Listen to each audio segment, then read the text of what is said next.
It's been 100 days since I've started selling Pokemon cards in 2023, and today we're going to go over the 5 things that I've learned over the course of 100 days for success in my Pokemon business. This video is going to cover all sorts of different tips and tricks that I've learned so that you can also be successful with a Pokemon business. Now, if you've never heard of this site, you may think this is extremely lucrative. The goal of this video is to provide some insights into what actually happens and talk about something that's been absolutely detrimental in my business over the course of 100 days. So with that out of the way, let's go ahead and jump into number 1.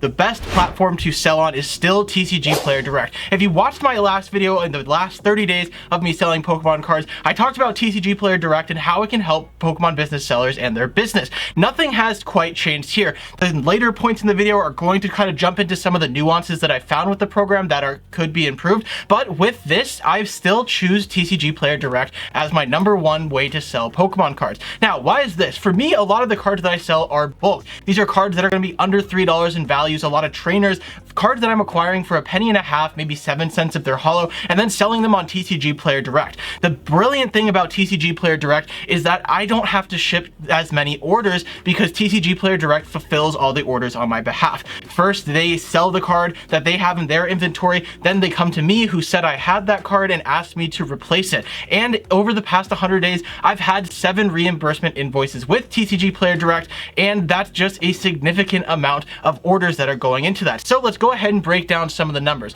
And just so you know, this video is titled 100 days, but I started selling around the start of February and it is now May, going over all of the results I've had up to this point. So over the course of that time period, I have completed $7,450 in sales. $1,229.26 of that was in fees for a total payout of $6,192.23. In the last video, I talked about averaging the card prices to around 5 cents, but this figure does encompass ultra rares way more than the bulk. There is still a ton of bulk in this, but it is not simple to just break those out and apart, but you can assume that I'm probably making a 20% profit margin across the line on the items that I am selling. So of those sales, 1,170 orders is how many it got to that part, mixing both TCG Player Direct and regular market price selling. Then that came to an average order value of $6.37. A lot of these things are bulk items, and then there's a solid chunk of ultra rares that I have started acquiring. When I buy collections off of people, I generally offer around 60%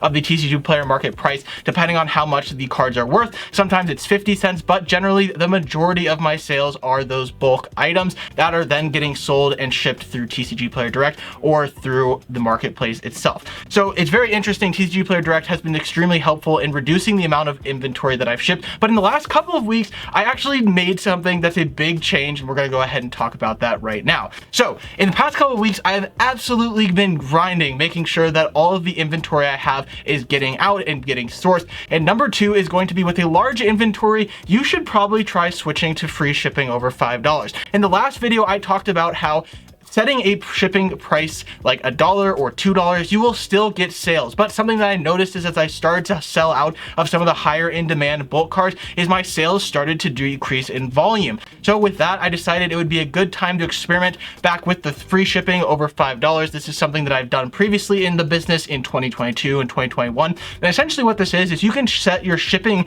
in TCG Player to free, and TCG Player will make the buyer pay $1 if their order value with your store does not exceed $5. Right now, I have 53,000 cards in inventory, and on January 1st, 2023, I had 0. In fact, I started out February with about a $2,000 collection buy and was able to ramp all the way up to $53,000 while being semi-lazy in the process.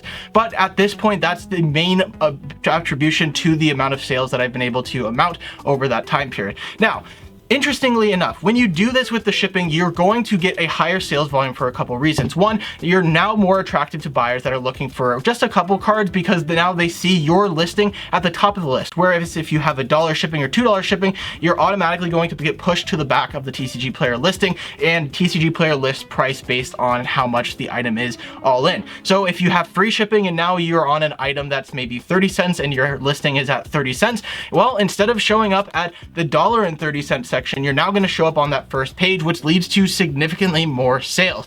people do still pay shipping. And this is a really interesting thing. Something that we had talked about last video is that the $2 shipping, to my surprise, was still getting paid for by people that were looking for play sets or competitive staples. And this still does apply at this level. In fact, your average order value probably increases because people are more likely to try and cross that $5 threshold where they then get free shipping. But there's still a large amount of orders that come through for less than $5 where you then get that dollar shipping and now your shipping expense is paid for. So it's really great, increasing the order value of all of your orders. You're getting higher sales velocity. And the strategy that I was taking earlier in the year was less so focused on making sure everything moved and more so making sure I was getting the most amount for my cards. So with that, number 3, we're going to be moving into the majority of non-direct orders are actually competitive Pokemon cards. Now, this is really interesting. My background in the Pokemon scene does come from being a competitive Pokemon player. For a while, I was in the top 16 of North America for competitive Pokemon. So I'm relatively well versed in this area and tracking what's going on in the game. If you don't know, the cards that you're selling can actually be played with, and people do attend tournaments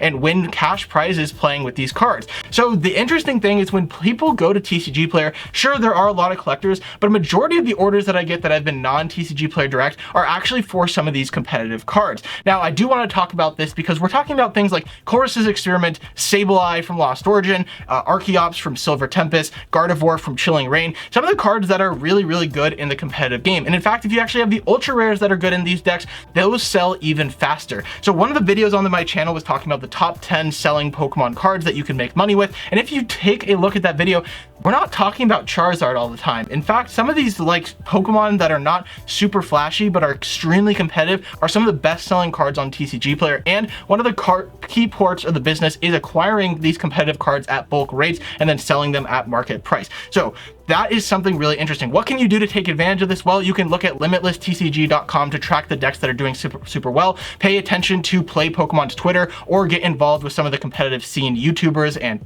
social media people like Azul GG, Tricky Jim, Rahul Reddy that I've had on this channel, and many more that are out there that are covering all this stuff all the time. And you can also just set aside trainers. One of the strategies that I took before kind of launching my business operations in 2023 was over the course of the last year holding on to all of the trainers that I thought would be good come rotation. We've spoken about rotation on this channel a few times, and that's essentially the concept that the game needs to stay fresh. So they move out all the old cards and they bring in new ones, and then all of a sudden some of the cards that weren't good last year are already good again. And we can see this with several cards like that Chilling Reign Gardevoir that last year was probably only a couple pennies, maybe 50 cents, and now that card is selling for over $4. So doing a little bit of speculation, I wouldn't say it should be your core business model, but when you're acquiring trainers for a penny and a half, it's an excellent way to increase those average order values with not much of a cost to hold on to those cards. So that's something that I would recommend, is highly recommend paying attention to the competitive card game, as it's been a huge help for this business. Now,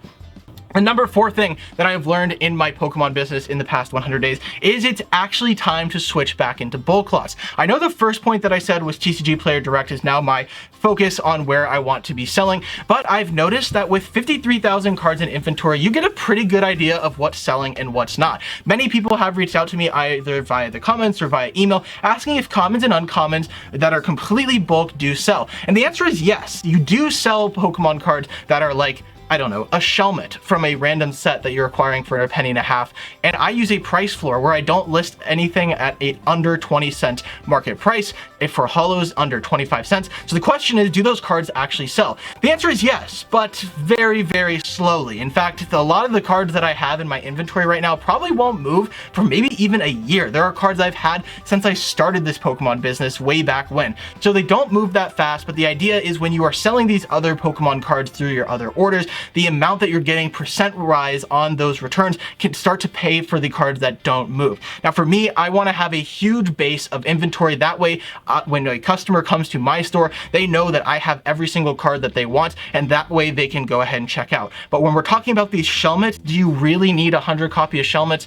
Probably not. So moving forward, I am going to be branching back into the bulk lots area. I am moving to New York City very shortly, so I'm going to have to figure out how I can manage this a little bit remotely. But I do think it is a good idea, once you have an inventory level that you're satisfied with, to diversify and see if it's worth doing bulk lots for you. For me, I'm going to be selling my bulk lots on Amazon, as I think that's the best platform for it. They sell extremely quick, and you can get some pretty good percent gains when you are turning bulk cards into lots. Now, go ahead and check that out if you're interested. But before we get into the one thing that's been a little bit detrimental to the business, I do want to give you a bonus tip, and that's going to be if you're running a Pokemon business, you need to have something to track your accounting. So Wave Financial Accounting is the software that I use to do all of my accounting on a monthly basis. And for the people that support this channel, I go over my monthly profit and loss statement every single month. If you are interested in seeing that stuff, go ahead and hit the join button on the YouTube channel. But if you're interested in just getting some accounting software for yourself so you know what's going on with your business, check out the link in the description.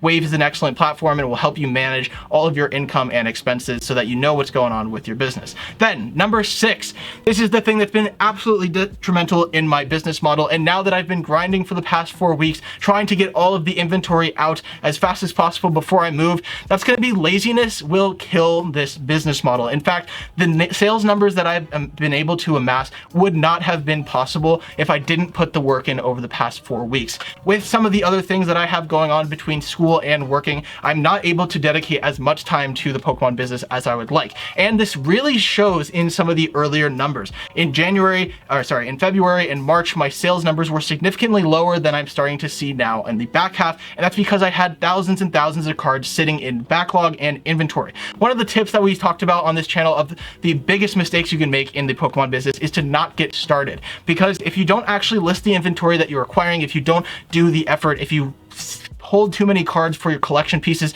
you're never going to be able to start this into a business and start to roll the funds into the business over and over again. So for me, the big lesson over the last 100 days is this is something you've got to be really committed to, because that's what's going to make the difference between you and someone that doesn't put the time into it. So with that being said, I hope you all enjoyed the video. If you want to learn more about the Pokemon business, definitely check out this video, as it's going to give you everything you need to know about the best selling cards today.